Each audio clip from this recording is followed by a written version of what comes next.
here for obvious reasons, but they're actually not. The water that they live in is like 65, 67 degrees or so.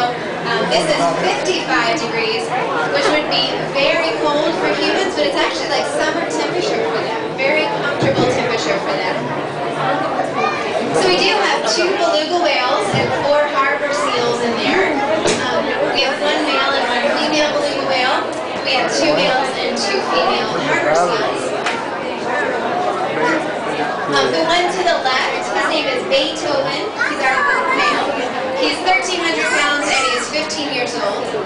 And the one on the left now, that one is Maris. She's much smaller. She's approximately 900 pounds and she's having a birthday. She's turning 14 this month, actually.